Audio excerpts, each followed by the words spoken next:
thewellnesscouch.com, streaming wellness into your lives. This is Up for a Chat with Cindy O'Meara, Karen Smith, and Kim Morrison.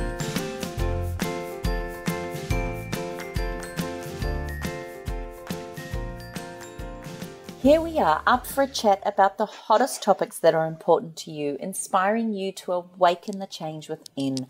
I am Kim Morrison. And I'm Cindy O'Meara.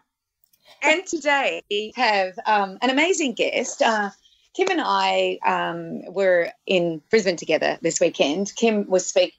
I was the master of ceremony at my Functional Nutrition Academy Nutrition Summit. We do it every year at the end of July, the last weekend in July, and we had some amazing speakers, absolutely amazing. But what I also get to do is I get to speak to and meet and see and catch up with all of the students that are either graduated from my Functional Nutrition Academy or are starting. And then there were some surprises as well. There were people that I didn't even know and had heard about this amazing summit, which it was, because, Kim, you were the final speaker and you were brilliant, absolutely brilliant. Oh, you sweetheart. You were on fire. Yeah, you were brilliant. So this time I caught up with Audra Starkey, who I have been following for a couple of years in what she's been doing, and she told me an amazing thing that she has been asked to do. But before we go into what she's been asked to do, I would like to introduce Audra to Up for a Chat, and Audra to tell us why she left Qantas after 21 years. Hi, thanks, girl. Much for having me, and what a weekend it was. It was Cindy, it was amazing what you managed to put together, and as you said, Kim, finished off nicely, giving us all a little bit of a boot in the most eloquent possible way that she does. It was a fantastic weekend, amazing speakers, and just some of them that I hadn't heard of before. Really, really eye-opening. But in answer to your question, yes, my background is obviously in shift work, hence that's, what my business is all about as a healthy shift worker. But I pretty much started shift work when I was, the tender age of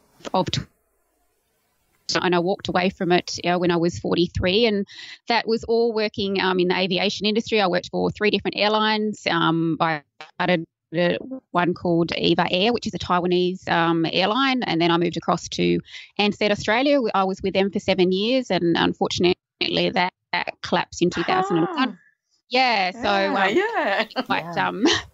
was quite a traumatic experience, because all of a sudden there was one of us out of work Australia-wide, but I was one of the very, very lucky ones. Qantas snapped me up. I was only out of work for 2 weeks, so I was pretty much with them for the rest of the duration of my career, and I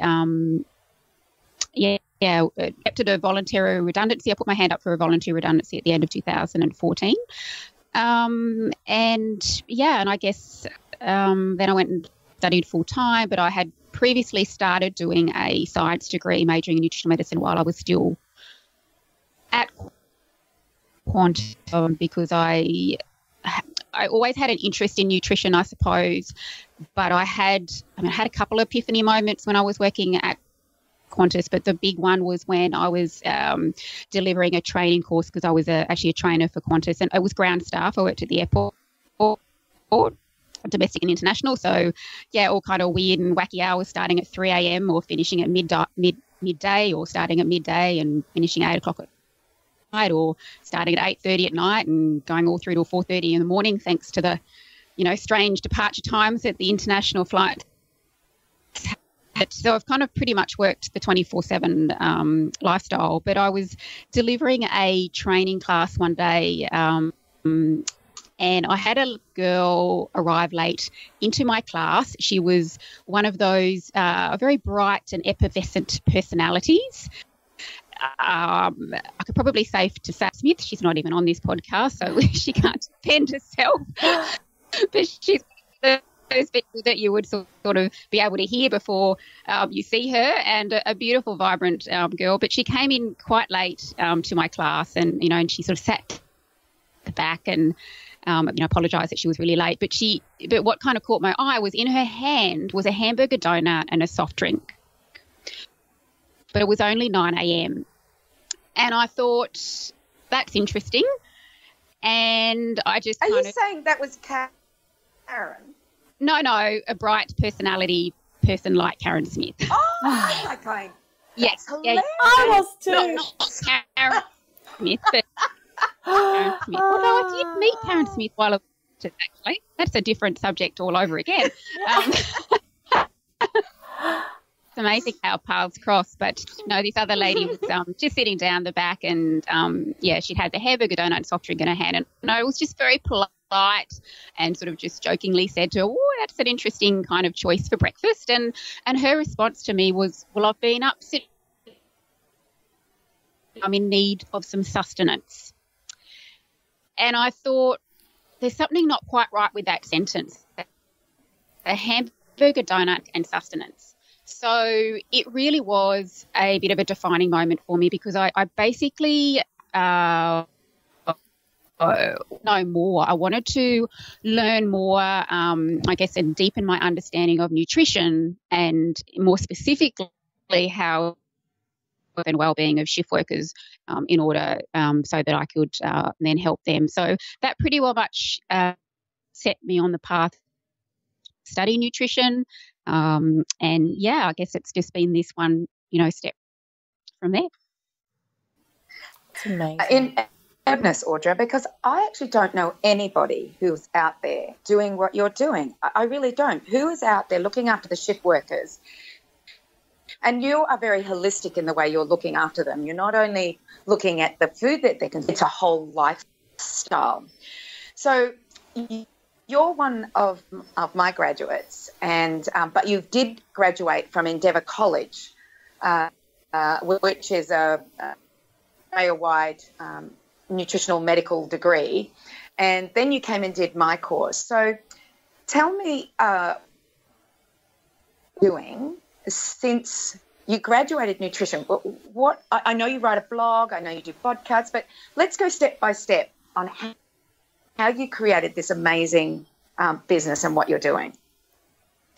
Yeah, I've always, had this vision that what I was doing was I was always going to be wanting to give back to my profession. It was always going to be when you meet other nutrition students, and sitting in the classroom, and some people don't really know exactly what their degree, and even with functional nutrition students within your course, Cindy, some people are not quite sure, and that's perfectly okay. But my goal was always and always has been to learn as much as I can in order to give. It's just like what you.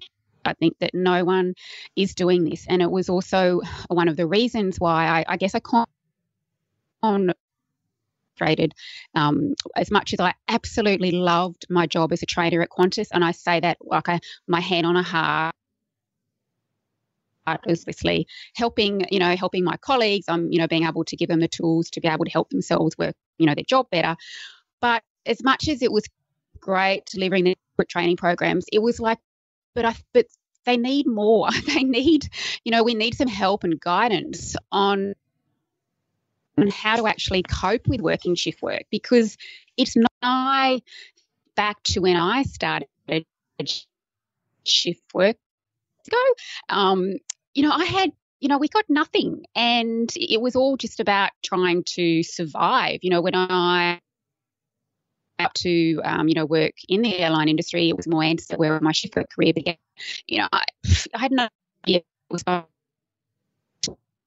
these weight fluctuations, that I would be undergoing a lot of stress, that I would be undergoing sleep deprivation, that affect my family and social life. I had absolutely no idea that those were some of the consequences, and just in this survival mode of doing the best that you can and and a lot of people that work shift work, they actually, they get into it because not so much for the shift, for the profession, and obviously mine was the absolute love of the airline industry and the love to travel, but obviously there's nurses out there that love, being a nurse. There's police like to be police, and there's so many different but it comes with the shift working role. And I think that there's just not enough education for the staff to, starting way back in the beginning, when you first begin shift work, this is your job. So this is your job, whatever it may be, but there needs to part of their training or introduction to, this is what you've kind of got to expect. And I also think that it's definitely, it's a dual responsibility, and that's also where I'm trying to get out into workplaces, because it is a dual responsibility. The shift working organisations have a duty of care to, provide the best environment for them that they can, given what they do. And there's some brilliant working organisations out there that are doing an amazing job, but I think that there's plenty others out there that, there's room for improvement. But I guess I want to reinforce that it is definitely a dual responsibility of the employee to take care of their health as much as they can, given what they're up against. And then the shift work. So I since finished that degree, as you said, Cindy. I then had a month off just to take a break to kind of because it took me 6 years. It was quite intensive, and I was 39 and I finished it when I was in my mid 40s. So it was a steep learning curve for me. So then had a bit of a breather. Then I picked up and finished your course because I really, as you said at the beginning of the podcast, or said you've been following me, but let's be serious. I've really been stalking you since the 90s in what you've been doing. Because I've certainly admired your work and what you've been doing. You've been a brilliant role model, and I love the fact that you question everything, and it's definitely helped me on my journey to just don't accept things as face value, but to go deeper. And so now I'm doing one-on-one consultations for shift workers, but which is great, and I really enjoy that. But I've always thought, I guess, big picture with this is to not think small, is to think big, and by that is that I want to workshops and hold workplaces or hold different events where I can speak to a much larger audience so that I can make a bigger impact. So which that involves different wellness kind of workshops specifically for shift workers. That's my real passion. That really gets my heart singing because I guess it's about bringing in my training background as well, and it's great. You can have fun with a lot of people. Yeah. Okay, so before we go on to because you're actually heading down that direction, but let's just talk about, if a shift worker is watching this or listening to this right now, let's talk about what are the ramifications if, all right, let me start again. In T.S. Wiley's book, Lights Out, she actually said, if you're doing shift work, give it up. It's no good for your health. And then you and I were talking, over the weekend, and after listening to Dr. Young Price, it was quite amazing because we both said, well, perhaps there's another way. And, and that was the mind, not just food. But the ramifications of shift work you touched on. So what is the answer? What have you found to be the best answer? And if someone's listening to this right now and they need a little bit of guidance, what is the answer for them? That's a good question, and I don't think there's a single answer to that. Because and look, I can relate to I have read that book, obviously, T.S. Wiley, Lights Out. It's something that you recommended. I read a few years ago, and I could read with what she was saying because I've been down that path myself when I also went to practitioners, and they pretty well much said you're going to have to quit your job. It's, you're working against your biological clock. It's bad. It wasn't helpful to my situation. Because and literally, and I think we briefly talked about this on the weekend too, like if every practitioner worker that came in that was struggling, that you need to quit your job, the world would literally or almost stop spinning on its axis. The work, like Australia alone has 1.5 shift workers. So, we can't all stop and just work 9 to 5. We need our emergency staff. We need our transportation and our mining. So we've kind of just got to work with the best way that we can. And I am upfront and honest with all my patients and all, I have a very interactive Facebook group that I've created. And just to say to people, like, I don't sugarcoat it. What you're doing is really hard because you are going completely against your, what your natural circadian rhythms, and it's it is very difficult. But probably one of the most important things to begin with, and Kim, I think you're going to love this, is particularly I have people going, I have to do these late shifts and night shifts, and what do I do? How do I cope from swapping from night shift to early shift? What's the answer? Like what you just asked me, I guess, Cindy. With it has to be self-care. Mm. You have to put yourself first. There is no magical one supplement. Whilst, yes, there are some great, we can talk all different types of supplementation that can help with, with our sleep, easy mini GABA and your 5-HTP and all that kind of stuff. But I think at the end of the day, when you are just going through really rough patch of the roster, where you might be doing this crazy erratic shifts, it's got to come back to self-care. And I think I might have mentioned to you, Kim, on the weekend, I guess it's sort of a quote that kind of came to my brain, as it does now and then, about a week ago, is that self-care is really the most underestimated drug-free form of self-care. Mm-hmm. Sorry, healthcare. Healthcare. I love it. Mm. Yeah. Mm.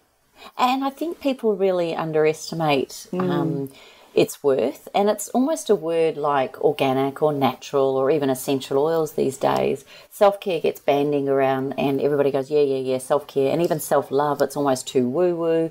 Why would we even talk about self-love? And yet I was talking to a physio today, and I said to him, it's really interesting, the topics of self-care and self-love are so undervalued in a corporate sense, in the sense that they value them in the same way they would a dietitian or a nutritionist or a perhaps even a doctor of some sort coming in to give corporate care and health and wellness. And yet if we could all just understand that when we're stressed, we're exhausted, or we're a bit hyped, or whatever it is, if we had some rituals and some beautiful tools that we could call on that were natural and drug-free, like you say, then our adaptation to that stress or that, shift worker, or to the person who is hyped or unwell or whatever, it's a beautiful transition, and it's an acknowledgement that we just need to take a bit of care and time. Why is that so undervalued?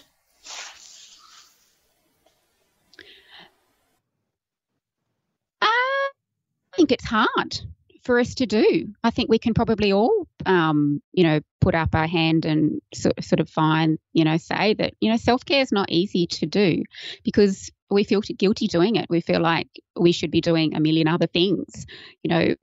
Why should we be taking care of ourselves, when we've got so many other people to take care of or so many other emails to answer? I remember a client into the physical clinic when I was still studying on campus, and she'd been up at 3 a.m. and she was working a 3 a.m. till midday shift, I think, from memory, and then she was coming in to see me around 1, and then she had to pick up the kids and then obviously go home, look after the kids, make dinner, always kind of thing, and she was kind of begging me, can you give me something, what can I do? And that's hard because a lot of women now are that full time, and plus they've got a lot of other commitments going on. But again, I think, as you said on the weekend, Kim, it doesn't have to take 30 minutes. It doesn't have to involve, self-care doesn't have to involve sitting on top of a hill or a mountaintop meditating. And so it comes in various different forms, which, you could probably elaborate and give us some tips on, because I know that that's definitely your thing. Yeah, well, I mean, I've always felt that one of the reasons why people don't look after themselves, and I have to be honest with you, shift workers in my experience have been the worst, and it's only because I can only imagine that the circadian rhythms and the way that our body is working, it must be so difficult. I'm exhausted after one flight, and my whole time zone is up the warp, so I can't imagine if you're doing it day in, day out. I guess for me, the thing I have learnt over the years, and particularly for people to really acknowledge how important self-care is that it can be micro moments. So it could be a drop of your favourite essential oil on a tissue and you just take 3 deep breaths. It could be in the middle of the day. Like, we have a gong at work that goes off on one of the apps on the phones, and every time that app goes off on the hour, everyone in the office has to stand, stretch, do a little beautiful movement somehow, a yoga move, get down and do downward dog or do child's pose and then get up and spritz ourselves. That's just become a little form of self-care so that we remember to get out of our chairs during the day. For a mum that's busy and full on, the way I used to look at it was, I have to run them a bath. They're going to have to get dressed and changed afterwards. They're full on. I'm exhausted. Why don't I put instant calm or lavender and chamomile and orange in the bath, 1 drop of each, and put that in the bath. And actually, even though they think it's for them, it's for me. So I'm sitting there breathing in those things as I'm watching them bathing themselves. And I think it's just, how do you integrate it into your life and make it a part of your life as opposed to a have to or an extra in your life? So for a lot of people, self-care feels like it's something more to have to do. But what if you have a shower anyway? What if you took in a couple of your favourite oils and you had a loofah brush or a face washer and you're going to wash yourself anyway? What if you put a drop or 2 of lavender on that and you did an inhalation and you were conscious of it and you still had the shower, you still washed yourself, but you turned it more into a ritual than a have to?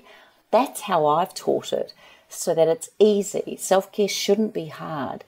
But my question to you is this: if someone is a shift worker or a flight attendant, which may be even worse because you're travelling across so many different time zones, how does that actually affect your physiology?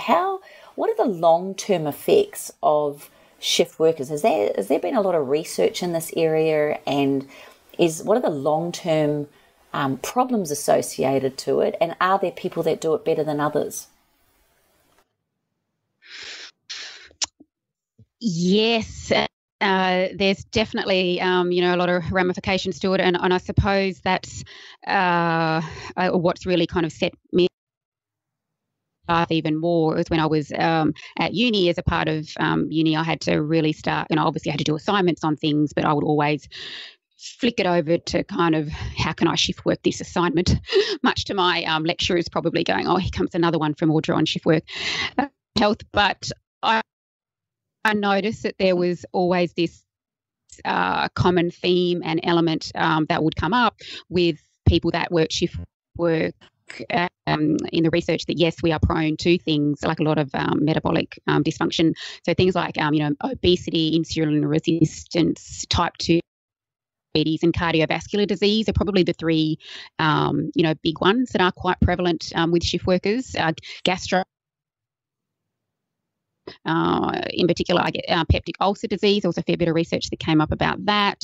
Hormonal cancer, cancers, and mental health problems, and everything really does come back to that sleep deprived state. Because that's what we have to endure, and our body is not built naturally the hours that we do. But as Cindy, I'm sure you would agree to this, that the human body is an incredible resilient being. So it can put up with a lot, and it will allow us to work these crazy hours for many years. But if we're not careful, it lead us down to these ill health and comorbidities. But my big thing is that for me it was, I'm reading this research for the first time, and as I was reading it, to be honest, tears started to well up in my eyes, because I just thought, I didn't know about this. I only started learning about the science 6 years ago.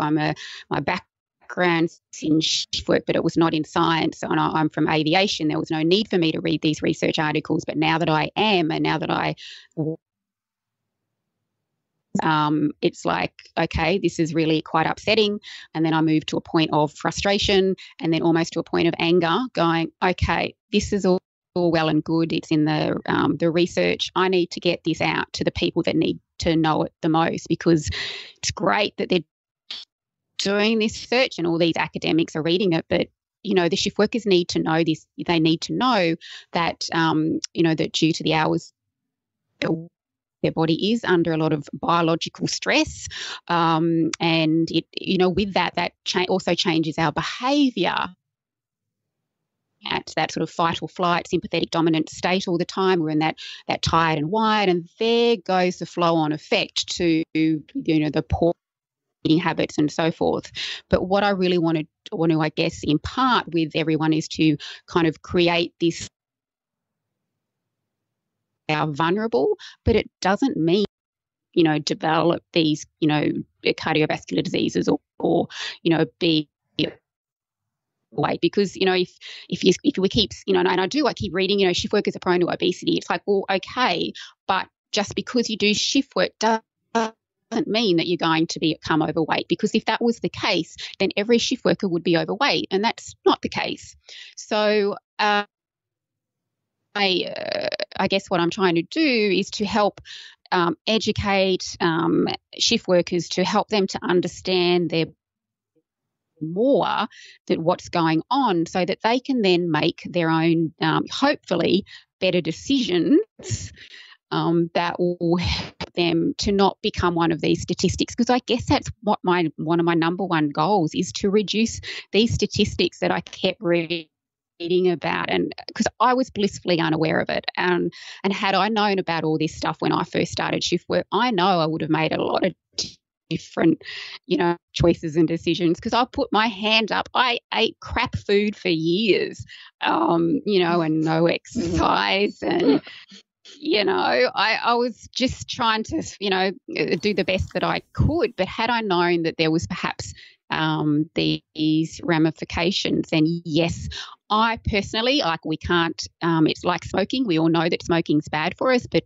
some, there's plenty of people out there that continue to do that. And I can't make anyone, all I can do is just let them know that this is a possibility, this may happen. And it's, these are the choices that you can, it's up to you to make, different choices. And the second part to your question, Kim, about that can seem to be able to handle it a bit better.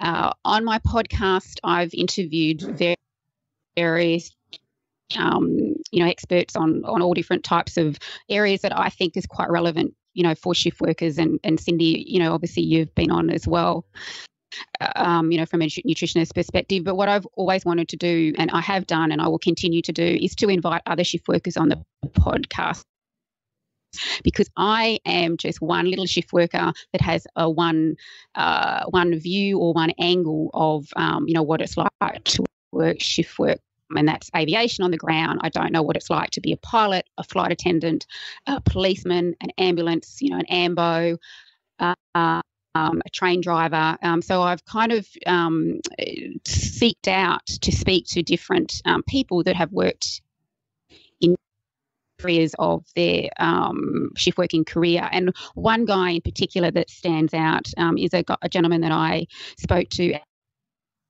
and just retired shift work for 53 years as a train driver.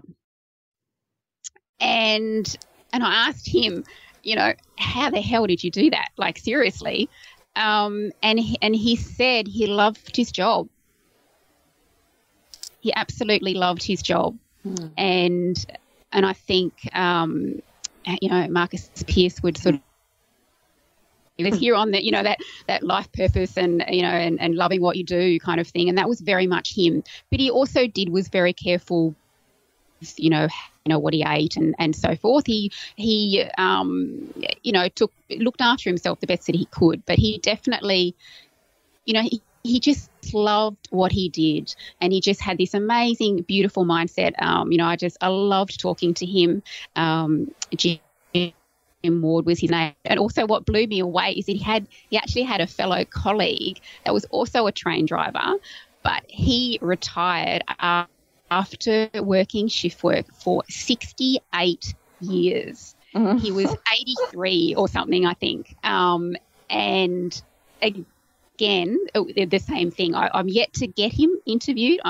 When he retired, he just kind of has gone underground a little bit, I think, just to go and do his own thing, which I don't blame him. But I'd love to talk to him, because I think, it all came back to, loving what you do and back down to your values as well. What do you value? If you value your health the most, then you're going to do what it takes to take care of your health. I just want to... I'm listening to you. Oh, sorry, Kimmy. No, I just had this quick thought. I'll come back to you. Sorry, sweetie. I just wanted to quickly add in there. To me, you're sounding, you're talking about a mum here. A mum is a shift worker. A dad is a shift worker in many aspects of the same thing. And I'm just wondering, some mums seem to do it easier and better than other mums. And some mums love being a mum, and other mums find those early years absolutely downright exhausting and almost earth-shattering. I guess the same principles would apply there, wouldn't it? I would assume so. I'm not a mum, so I can't really comment on that, Kim, and I've always, made that quite clear, when it comes to, my patients and if they've got sort of like that, I will actually refer on because it is definitely not my area of expertise. But yeah, absolutely, because it's that same principle. All of a sudden you've had plenty of sleep, and then you've got this little thing that just creates havoc because it won't turn off. I guess there's no off button if you're awake all night. And for people that haven't experienced what it's like to work shift work, I could imagine would be like, but what I can say, as I guess at least, that usually only lasts 12 months. But, there's a lot of shift workers out there down on that sleep-deprived state for decades, year after year, whereas that early motherhood,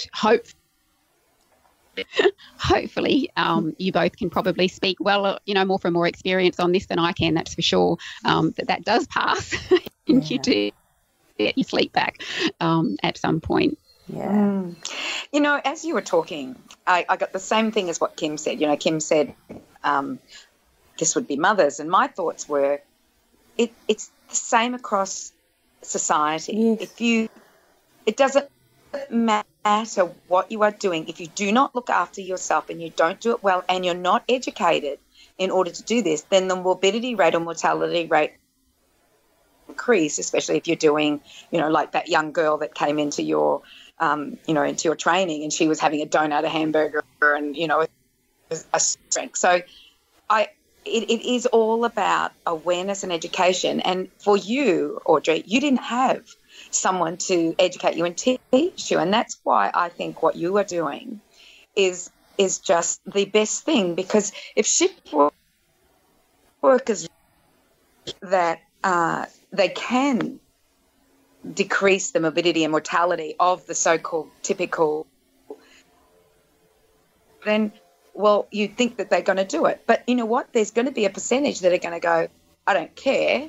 I'm going to continue to do what I'm doing. And then there's going to be those people like you, Audra, and Kim and I, that we really want to be the best versions of ourselves. And how do we cope with this with what's happening all the time. Like it's me, I've travelled so many times to America this year, and we're 6 months into the year, and I've been to America. I'm on Tuesday. I leave for my 6th time. So, but I've figured out how to easily change my time zones, and what I have to do in order to stay well while I travel, and so I've done that because I have that knowledge, and that's what you're teaching, is that you have that knowledge, and you are teaching shift workers, this is the basics. This is how you do it. It's up to you. I've educated you now. It's up to you to make the changes. I'll help you as much as I can. So I think about it now, and I think I always thought it was so much worse. But talking to you, Audra, I realize take care of yourself. It's self-care. It's doing everything that's right, and then you will cope with the stresses in life. And if shift work is your stress, then you're the one that will help people do this.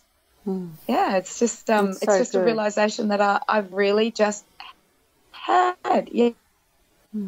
Yeah.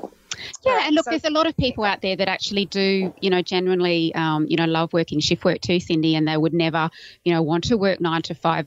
And I can sort of, I suppose I'll use my husband as an example. He's worked shift work as well for many years. 2 shift workers in our house. There's been plenty of notes left on the fridge, and we've seen the cat more than each other.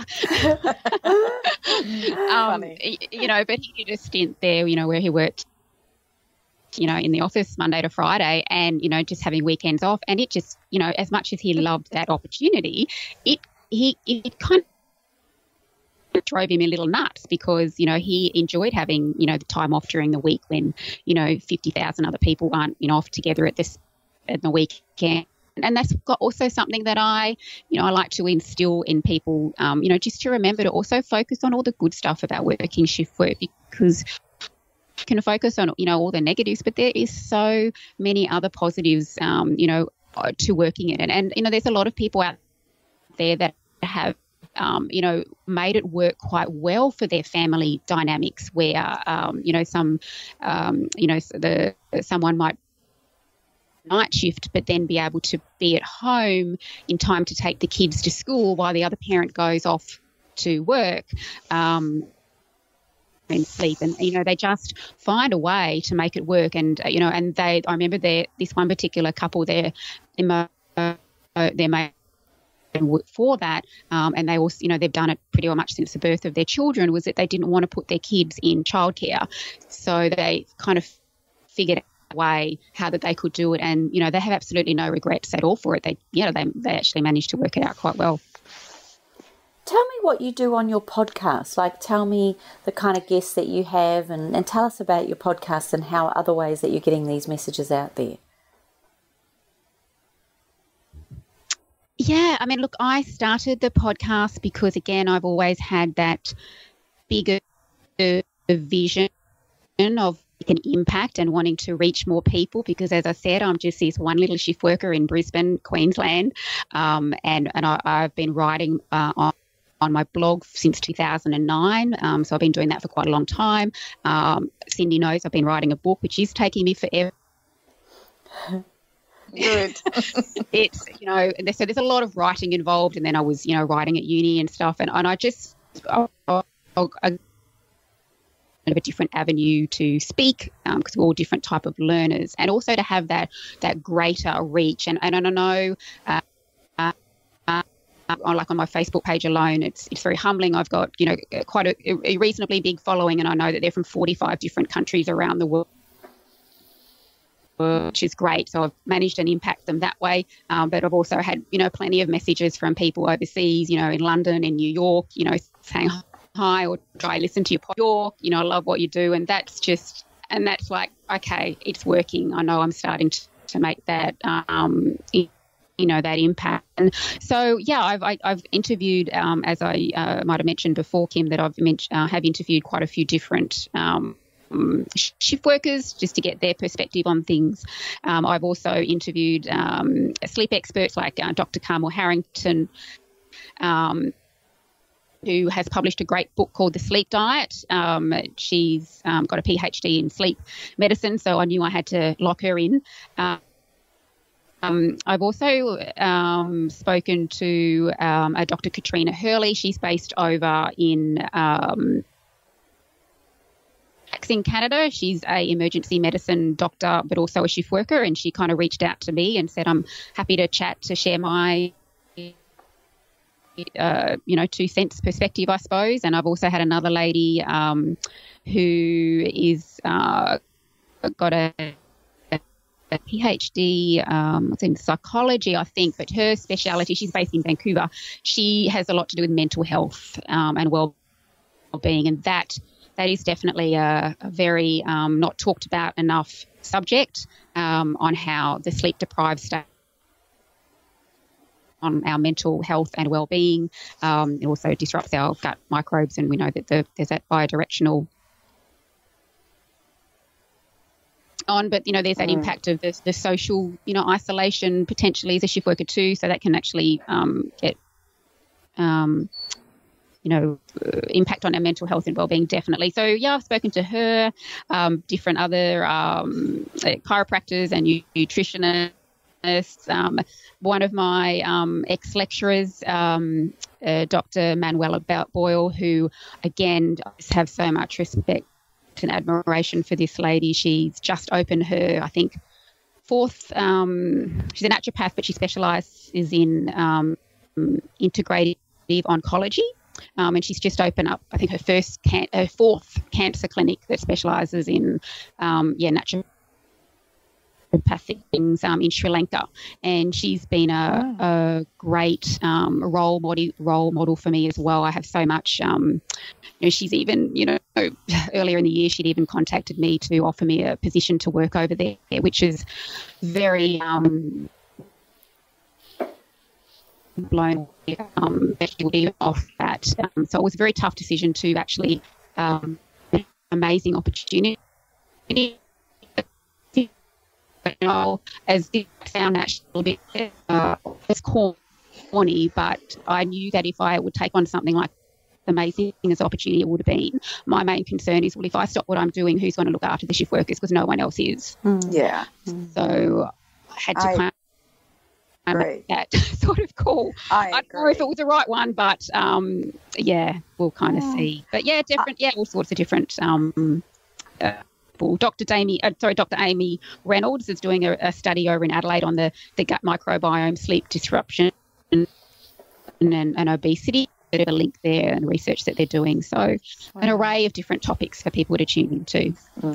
I love it. Sounds absolutely wonderful.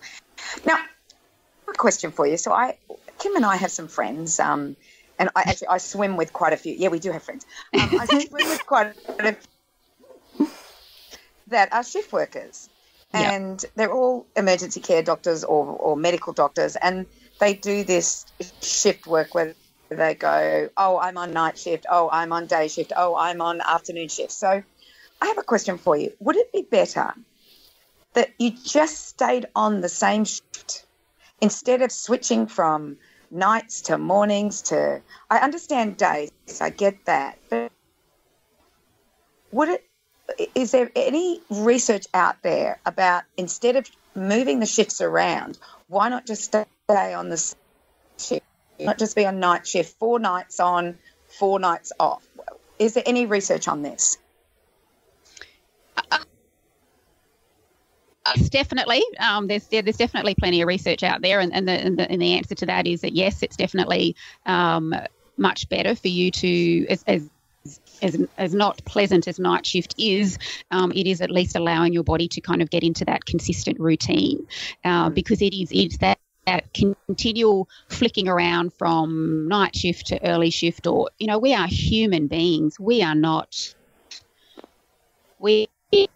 to function in that way at all, and nor are we supposedly meant to be up during the night. Like we're not an owl, or other type of nocturnal animal, but at least the body is able to get into that consistent routine and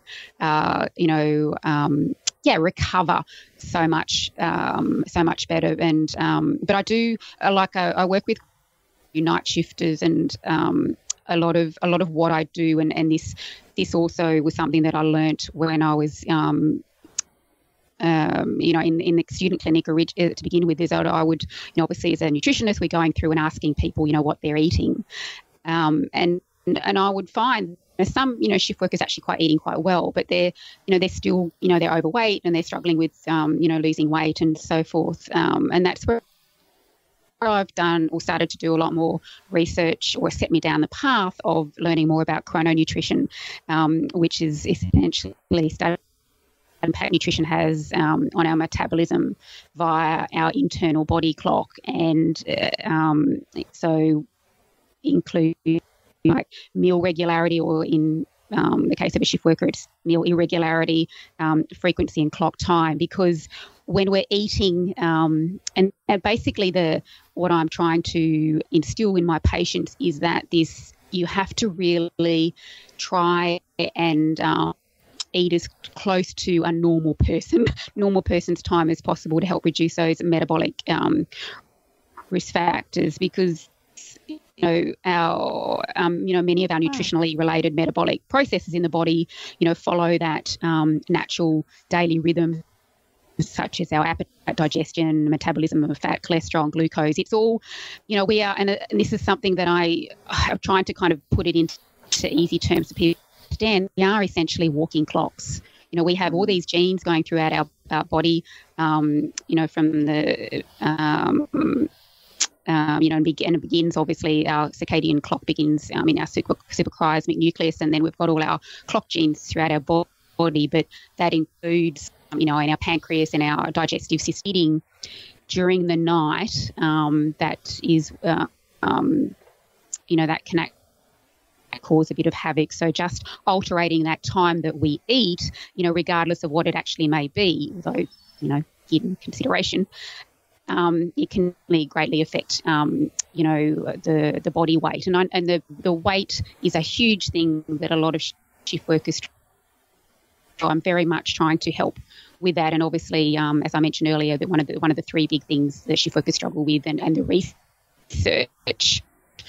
show that, shift workers are prone to that obesity, insulin resistance and cardiovascular disease. So I'm just trying to help re-educate people about the timing and, eating more, I guess, sort of liquid nutrition on nights. If you have to eat minimally while your digestive system is a bit like my tagline. So between midnight and 6 a.m, just try to eat more liquid nutrition, because your gut is essentially sleeping or two. And just to sort of help reduce those metabolic risk factors. Makes sense. Now, when we were talking this weekend, it makes a lot of sense. When we were talking this weekend, you said, I wasn't sure whether I should have gone to Sri Lanka. You just said this on the podcast. But by the sounds of it, your decision to stay with what you're doing and cater for shift workers to live healthy lives and to consult not only on an individual basis but on on many of the big mining companies out there that are all got shift workers, or police, or there's so much out there. I can't believe it. I think you need to go to the doctors actually at this point and thinking about it. But anyway, you mentioned to me, and you're a very quiet achiever, Audra, a very quiet achiever. And you mentioned to me over the week somebody has been following you in the Middle for 2 years and asked if you would come and present to different places around the Middle in order to help his shift workers. Do you want to just tell me exactly what happened and how you are going to the Middle East and speaking out with these people? So tell us all about it. As you said, I have had somebody sort of be in contact with me, quite a few years on and off, and he's been wanting me to come over and speak. But I've had to kind of just politely decline and say, look, I just want to finish my degree, or I just wanted to finish my degree and what I was doing, and and honest, because he sort of kept contacting me, every year, and I thought he actually got sick of me sort of saying no, but is being in contact with me again earlier in the year, and wants me to come across and speak to within a few different countries. Me in Kuwait, Qatar, and Egypt, actually, to just a collection. People that work within the shift working industry. So from, the Ministry of Health, Ministry of Interiors, and various other organisations, because his words are that no one within the GCC, and the GCC stands for the Gulf Cooperation Council, so no one within the GCC countries are talking about this, and the GCC countries include the likes of Bahrain, Kuwait, Oman, Qatar, Saudi Arabia, and the United Arab Emirates. And so I guess he's just intrigued that, obviously what I'm doing. And when he said that no one's over there is talking about it, I'm thinking, well, no one's talking about it here either. But if you want me to come over and speak over there, sure, I will. I'm happy to speak to anybody that to hear my message, to help me spread what I'm trying to do. And I've always, I guess, had that big vision that I do want to travel this to help spread my message. I guess, again, it's Kim, you spoke about this on the weekend. We have to be careful what we wish for. So it's an amazing opportunity. I'm very, I'm very touched that he is interested in what I have to share. So I'm really looking forward to it. Yeah, it's going to be an amazing opportunity. Well, it's obviously neglected all over the world. It's obviously neglected. So you niche, and you are going to become the absolute expert in that niche. It already sounds like you're there because you go around look experts in different areas of it, and so you're doing well. So people who are listening at the moment will want to know your Facebook page, your website. How do they get in contact with you if they want to have you speak to their workers or they need consulting themselves? How get hold of you? Yeah, my website is healthyshiftworker.com. You can go on there and you'll see a link up on the top tab there. It says work with me. So there's a link there for healthy shift worker consultations for one-on-one. And there's also, a workplace wellness link there as well. But the best way would be to contact me via email. And that's Audra at healthyshiftworker.com.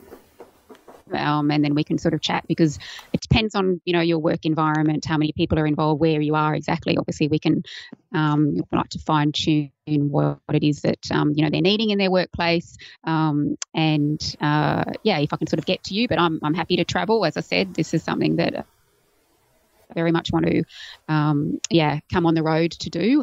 And, and I've obviously got my Facebook page, that would The Healthy Shift Worker. So you can pop over and find me there. And I've also, probably in the last couple of weeks, created a little more exclusive page, a group Facebook page for shift workers exclusively to kind of log in and access. What I was tending to find, I've got, with 12,500 followers on my Facebook page, I just feel like I just couldn't kind of get to everyone. And I have a lot of people send me private messages and emails, and then I can't kind of get to everyone. So I'm wanting to create with the Facebook group of sorts where everyone kind of comes together and helps each other out. And it's been so beautiful to watch, because, people have been sharing where they work, they're over in Canada, and they're a registered nurse, and there's someone else in London that drives trains, and then that someone else pops in and going, hi, I'm in London too, I drive trains, where do you work? And so it's really nice. And, people are asking about their own personal tips. So I guess everyone to kind of come together and help each other out. So that's open to shift workers, obviously, definitely only the friendly types of shift workers to help others. And that's called Healthy Shift Workers. But they can send a request to join that, and I'll gladly accept them. But on my website a free report that I wrote earlier in the year, and again, it's all about that food timing. So shift work and weight gain, why the time that you eat may be causing you to gain weight. And so I've got that available as a free resource for people. Can I ask you both wonderful. This question around everything seems to be coming back to the gut. Everything, whether you have a skin condition or whether you aren't sleeping very well or whether you're about to have a hip replacement, it seems. What is the lack of sleep and the lack of, or this constant breaking of the natural rhythms that our body is designed? Is there a lot? I know you've spoken a little bit about it, but is it quite extraordinary, any research coming out on the effects of shift working on the microbiome and how that's affecting, say, autoimmune and all those sorts of things, Audra? Oh, yeah. And it's not, I guess, shift work per se. It's the sleep deprivation that, or the circadian rhythm desynchronization, for a better term, which effectively means just that disruption to the sleep-wake cycle. It definitely, because it can impact on our intestinal microbiota, which obviously is the core area of where our immune system is. And, when you disrupt that microbiota, there's all certain implications for inflammatory diseases, which can promote that intestinal, hyperpermeability, otherwise known as leaky gut. So there is a lot of connection between that lack of sleep. And I know that Cindy talks all about the impacts of autoimmune disease and go forth through how her documentary What's with Wheat. And there is absolutely that connection, obviously, but I think we're underestimating the power of just that lack of sleep or that disruption to our sleep as a possible contributor to the things like leaky gut, which, yes, can definitely lead to autoimmune disease. And I think I remember doing some research on, this was an animal study. So, of course, obviously all animal studies, they can't necessarily be replicated in humans, but there was one particular study done on have they noticed the effect of the circadian rhythm desynchronization along with taking alcohol, along with having a high-fat diet and sugar diet as well, that really escalated the fatty liver disease. So, yeah, I thought that was kind of interesting. So, yeah, definitely it's not talked about enough. And that's why I was quite fascinated with this research that Dr. Amy Reynolds is doing over in Adelaide, because she's really trying to look at that connection as well. A comment was made by some shift workers just recently, emergency doctors, that Cindy was talking about just before, and one of them said that he has to take a temazepam most nights or most times when he comes off a shift to go to sleep, and apparently it's a fairly light sleeping tablet. I just wonder how that's impacting shift work. There must be a lot of shift workers that feel they have to take a sleeping tablet in order to get that sleep under control. Is that a problem or an addiction or an issue that you know of? I haven't done any particular research on that medication that you were just talking about before, Cindy, but for sure. I mean, taking any kind of medication to, I guess, to help promote sleep is definitely not ideal, because it's not allowing your body to do what it's supposed to do, and that's where I guess I try and talk to my patients more about sleep nutrition. So, taking and eating enhance the tryptophan, which is a precursor to melatonin, which is our sleepy hormone. So I really try and work on making sure that they're having more foods that are going to support that sleep just before going to sleep, and avoiding inflammatory foods that can potentially, keep them awake. And even as simple as having something to eat. So I'm going to talk about a night shifter here again, that they've come home from night shift, and as much as they want to drag their sleep-deprived bodies into bed, because they're so tired they can't do anything, I do try and encourage them to at least have something small to eat before they go to bed, because it's a simple act of, if they're hungry, that stress response of, hungry, the body naturally kicks in, which actually can wake you up.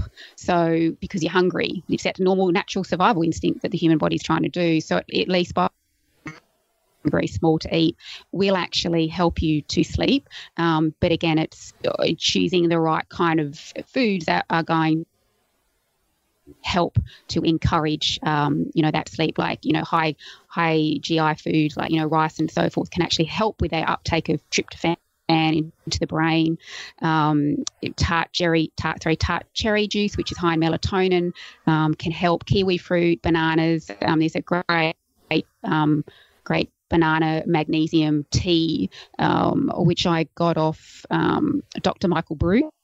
He's an author of a couple of really good sleep books, and because obviously magnesium is found in bananas, and magnesium helps to relax the muscles and get us into that sort of sleep, or calm the nervous system really, which is obviously going to help with the sleep. So I think everyone kind of needs to maybe look at just looking at their diet is an important thing to, before kind of going down that that supplementation or medication route. But I certainly appreciate that. I know that there's a lot of shift workers and doctors, particularly, and Cindy, I'm sure if chatting to your swimming doctors, that they probably work these just ridiculously long, crazy hours, doing double and triple shifts that when they get home to bed, they'd be coming back on shift again a few hours later. So they need to sleep, and I can appreciate they can sometimes be a bit desperate wanting to do that. But I was really pleased to read just fairly recently, there's a study going on in one of the hospitals down in Melbourne where they're really looking at the fatigue in the shift working staff in the hospitals. Like, they're actually doing research on it now, and it's like, this is brilliant. This is what needs to happen, because I think we can all appreciate, when we medical staff are working these incredibly long 18, 20, 24-hour shifts. I certainly don't think I'd like to be operated on somebody that has been awake for nearly 24 hours. It's just, we need to do something about it. We need to start finding a way to implement some change, because I know that it's the way it's been for many years, and I know that practice through the medical profession, but it doesn't mean it's right. Gosh, yeah, I didn't even think about that. The fact that you have a tired surgeon working on you, cheapers. I don't know. I know what I'm like when I'm tired. I'm not sure what I'd know what to do with anything. I can get delirious. Oh, wow. It's amazing what you're doing. Sorry, because you just recently had surgery, haven't you? Yeah, that's what I'm thinking, jeepers. But I think it's so phenomenal that you've taken something that's such an important topic. Like Cindy said, I have not heard anybody talk about it this way, and maybe so openly, which is perhaps one of the greatest things we could do to support these people. They do an incredible job. When you think of fire workers, health workers, surgeons, doctors, nurses, like, it's actually massive. And I'm interested in the statistics on how many people's jobs are actually shift workers. So Australia alone has 1.5 million shift workers. That's Australia alone. So if you kind of times that by globally, it's huge. Yeah, it's massive.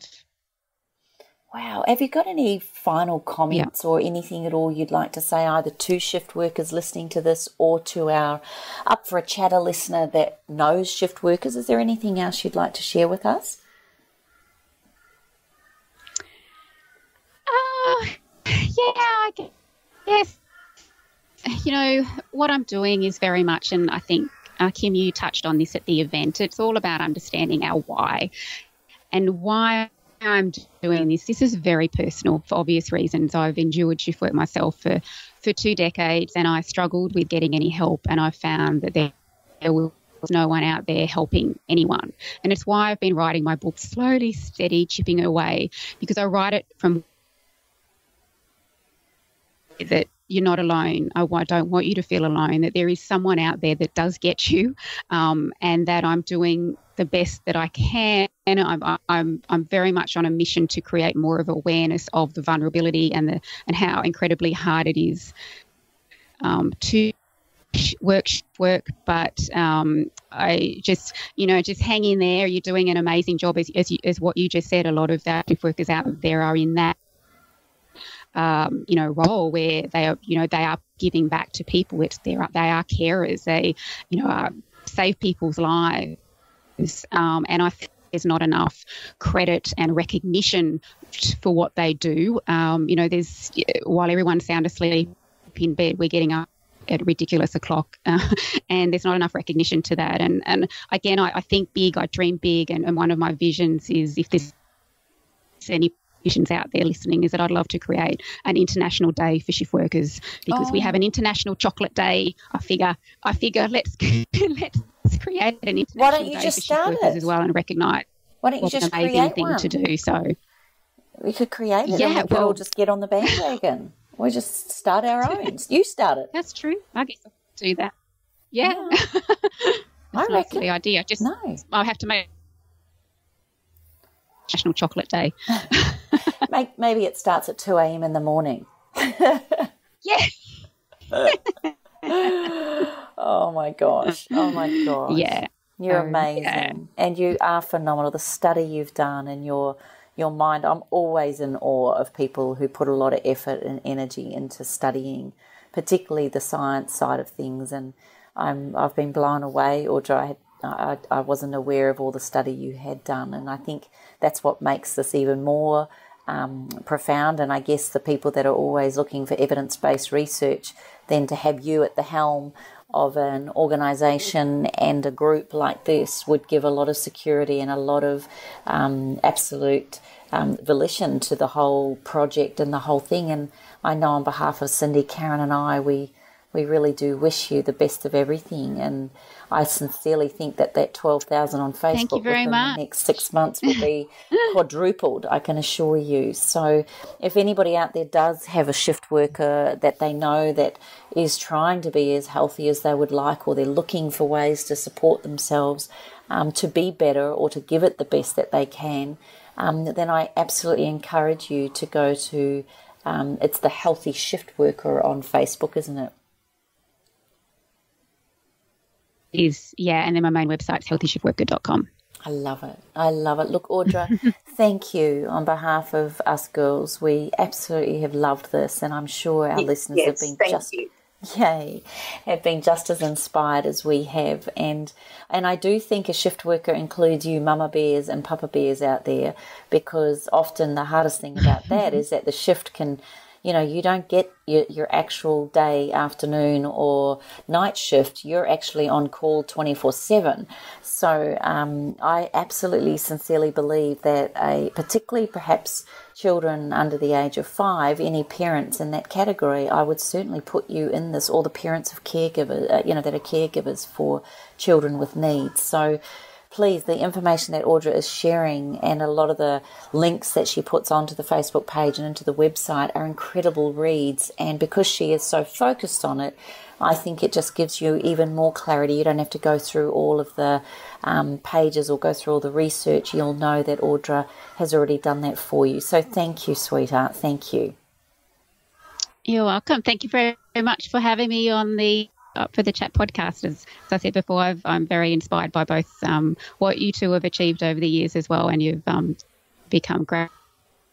And yeah, it's been wonderful to watch the both of you grow as well. So, thank you, sweetheart. Yeah. Oh, you beautiful soul.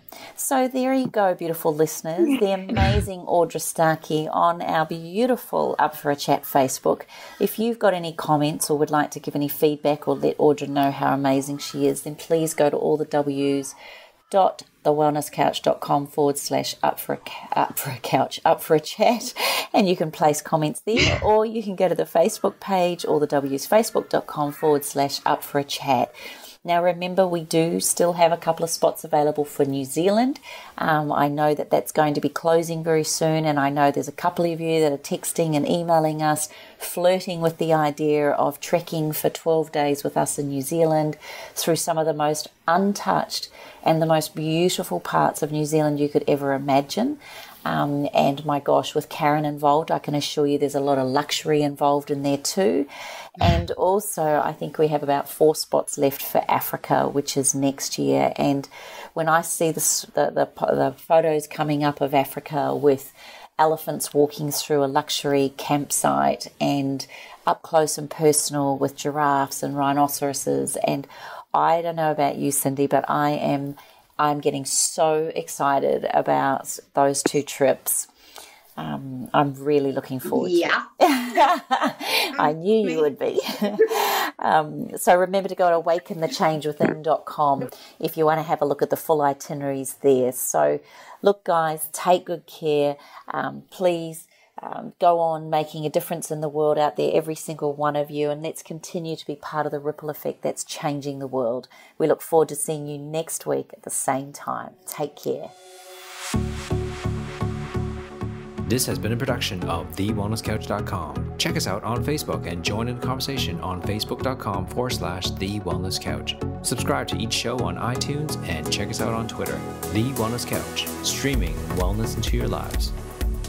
Whilst the Wellness Couch presenter endeavor to provide accurate and helpful information to their listeners, these podcasts cannot take into account individual circumstances and are not intended to be a substitute for health and medical advice from a qualified health professional. You should always seek the advice of a qualified health professional before acting on any of the information provided by any of the Wellness Couch podcasts.